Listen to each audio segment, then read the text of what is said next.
नमस्कार. आपण ऐकतोय सौ मनीषाताई अभ्यंकर लिखित साखी कहे कबीर, कबीरांचे दोहे आणि त्याचं स्वैर मराठी रूपांतर. आजचा भाग आपला चालला 21वा. दोहे आहेत 69 ते 73. गुरु आणि शिष्य दोघेही अधिकारी हवेत. कबीर म्हणतात की 69वा दोहा ऐकूयात आपण. जाका गुरु है गिरहे चेला होया, कीच कीच के धोवते दाग न छूटे कोय. जाका गुरु है गिरहे चेला होया, कीच कीच के धोवते दाग न छूटे कोय. अर्थ ऐकूयात. ज्याचा गुरु गृहस्थीत आसक्त आहे आणि त्याचा शिष्य सुद्धा गृहस्थीमध्येच लीन आहे, मग त्यांचं कल्याण कसं होणार? चिखलाला चिखलाने धुवून डाग निघत नाहीत. गुरु निर्विषयी विरक्त वैराग्यशीलच असला पाहिजे. ज्याने शिष्याला दीक्षा द्यायची तो स्वतः ज्ञानसंपन्न हवा, नाहीतर दोघांचंही अकल्याणच होतं. हे त्यांनी मागे एका दोह्यात आंधळ्याला मार्ग दाखवणाऱ्या आंधळ्याच्या उपमेने स्पष्ट केलेलं होतं. गुरुबाजी करून स्वतःच्या तुंबड्या भरणारे तथाकथित गुरु हे स्वतःच धन, पत्नी, घर यांच्यामध्ये आसक्त असतात. ते शिष्याला कसा काय अनासक्तीचा उपदेश करू शकतील? गुरु शिष्य संबंधामध्ये गुरूंच्या आचरणाला अतिशय महत्व आहे, कारण शिष्य त्यांचंच अनुकरण करत असतात. इथे त्यांनी चिखलाने चिखल धुण्याची उपमा दिलेली आहे. चिखलाचा डाग धुवून काढायचा असेल तर त्यासाठी तो स्वच्छ पाण्याने धुतला पाहिजे. चिखलाने धुवायचा प्रयत्न केला तर तो डाग तर निघणार नाहीच, पण कपडा आणखीनच चिखलमयच होईल. तसंच शिष्याकडील दोष घालवून त्याला शुद्धचित्त करायचं असेल तर गुरु सुद्धा तसेच शुद्धचित्त हवेत, आणि तरच शिष्य त्यांच्याकडून काहीतरी शिकेल, नाहीतर दोघांचंही अकल्याणच होईल. मराठी साखी ऐकूयात. गृहस्थीत असती लोभे, गुरु शिष्य जे दोघे, पंकाने मग कसे क्षालन, पंकाचे मज सांगे. गृहस्थीत असती लोभे, गुरु शिष्य जे दोघे, पंकाने मग कसे क्षालन, पंकाचे मज सांगे. असे संसारासक्त गुरु बनलेले लोक कसे वागतात ते आता कबीर सांगतायत. 70वा दोहा ऐकूयात. गुरवा तो घर घर फिरे, दीक्षा हमरीले हो, कै बूढ़ो कै उबरो, टका परदनी दे हो. गुरवा तो घर घर फिरे, दीक्षा हमरीले हो, कै बूढ़ो कै उबरो, टका परदनी दे हो.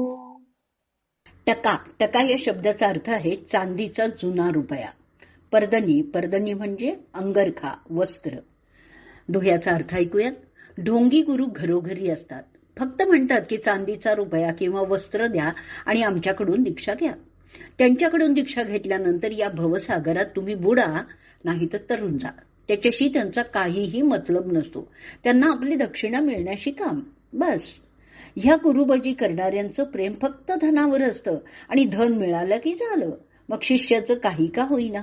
आजही अशी अनुग्रह देण्यासाठी शिबिरं आयोजित केलेली ऐकली ना की कबीरांच्या या दोह्याची आठवण येते. दीक्षा देणारा गुरु अधिकारी हवा आणि ती घेणाऱ्या शिष्याकडे परमेश्वर प्राप्तीची तळमळ हवी. किंबहुना शिष्याने तेवढी तळमळ दाखवल्याशिवाय सद्गुरू दीक्षा देत नाहीत.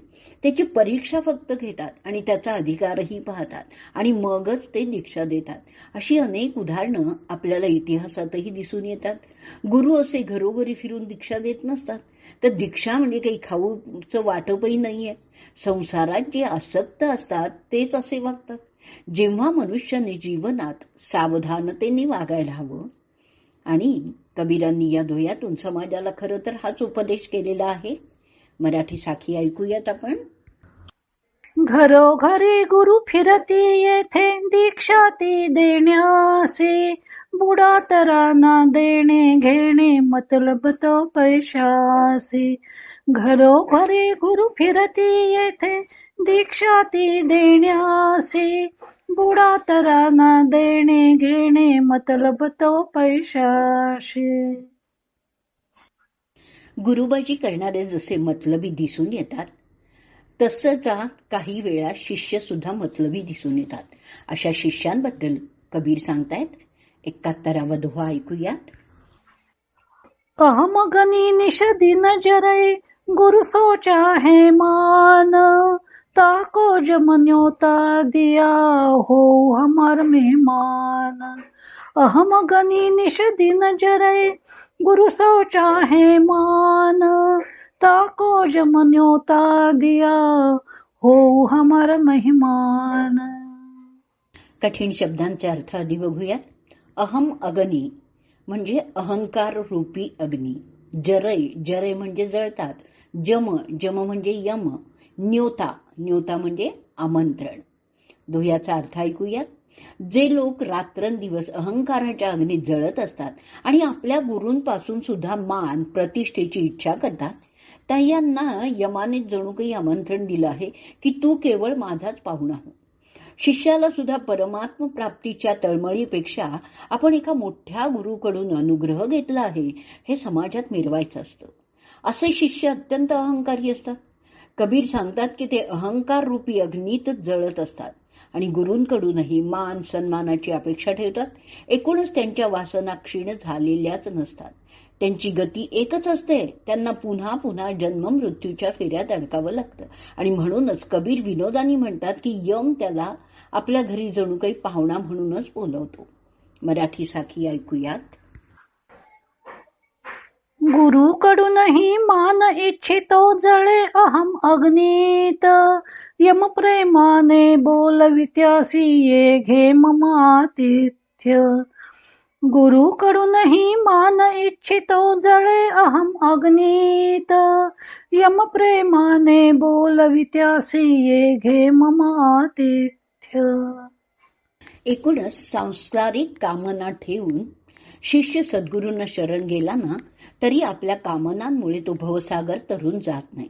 उलट आपली वासना तृप्ती कशी होईल या विचाराने तो अनेक गुरु शोधत राहतो आणि दुनिया झुकती है झुकाने वाला चाहिए या न्यायाने अशा लोकांना आपल्या जाळ्यात ओढून आपला धंदा चालवणारे लोकही असतातच.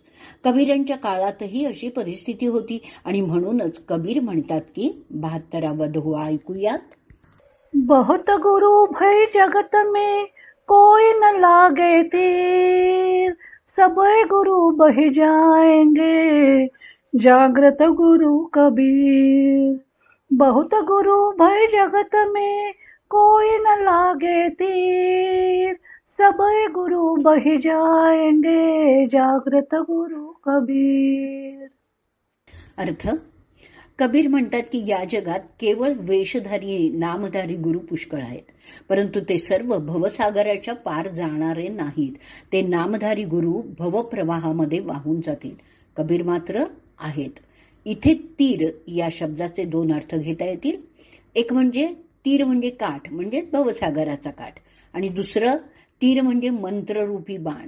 वेशधारी गुरु भवसागराच्या पार नेऊ शकतच नाहीत. भवसागराचा दुसरा तीर दाखवू शकतच नाहीत, कारण कोई न लागाय तीर. ते जो मंत्ररूपी बाण सोडतात त्याने शिष्याचं हृदय आहतच होत नाही. तो बाण हृदयात खोलवर घुसतच नाही. असे गुरु स्वतःच भवसागरात वाहून जातात. मग ते शिष्याला कसं काय पलीकडचा काठ दाखवू शकतील? विषयांपासून दूर राहून जे आत्मकल्याण करून घेतात तेच भवसागर तरून जातात. मराठी साखी ऐकूयात. नामधारी गुरु जगी पसरले कोणी न लागे तीर, गुरु सारे तर जातील वाहून जागृत गुरु कबीर. नामधारी गुरु जगी पसरले कोणी न लागे तीर, गुरु सारे तर जातील वाहून जागृत गुरु कबीर. जगात असे नामधारी गुरु खूप जरी असले तरी कबीरांनी मात्र आपल्याला अधिकारी सद्गुरू मिळाल्याबद्दल समाधानच व्यक्त केलं आहे. पुढचा दोहा ऐकूयात, 73वा. सतगुरु मेरा सूरमा बेधा सकल शरीर, शब्द बाण से मीर रहा क्यों जिए दास कबीर. सतगुरु मेरा सूरमा बेधा सकल शरीर, शब्द बाण से मीर रहा क्यों जिए दास कबीर. मीर या शब्दाचा अर्थ आहे धार्मिक आचार्य किंवा ज्ञानी. दुह्याचा अर्थ बघूयात. माझे सद्गुरू वीर योद्धा आहेत. त्यांनी माझ्या संपूर्ण शरीराचा वेध घेतलाय. त्यांच्या सदुपदेशरूपी बाणांनी शिष्य स्वतः ज्ञानी झालाय. मग कबीर म्हणतात की सांसारिक भोगांसाठी दासांनी का बरं जगावं. कबीरांनी अनेक दोह्यात सद्गुरूंना शूर रूपातच प्रस्तुत केलेलं आहे. एखादा शूर योद्धा ज्याप्रमाणे अचूक लक्ष वेध करतो त्याप्रमाणे सद्गुरूंनी मंत्ररूपी बाण मारला की त्या बाणाने जणू कबीरांच्या हृदयाचा वेध घेतलाय. तो मंत्र हृदयात खोलवर जाऊन पोचलाय आणि त्यामुळे हृदयात खोलवर लपलेले विषय नाहीसे झाले. मन निर्मळ झालंय. विषयभोगी शरीर मरून गेलंय आणि विषयांची आसक्ती नष्ट झाल्यावर त्यांना जीवनमुक्तीच प्राप्त झालीय. आता या जगात देह राहिला काय किंवा न राहिला तरी त्यांनी काहीही फरक पडणार नाही. मराठी साखी आपण ऐकूयात आणि आजचा भाग आपण इथेच संपवूयात. शूर सद्गुरु मारे बाणन वेधी सकल शरीर, हृदयाहत होता आता जगे कशास कबीर. शूर सद्गुरु मारे बाणन वेधी सकल शरीर, हृदयाहत होता आता जगे कशास कबीर.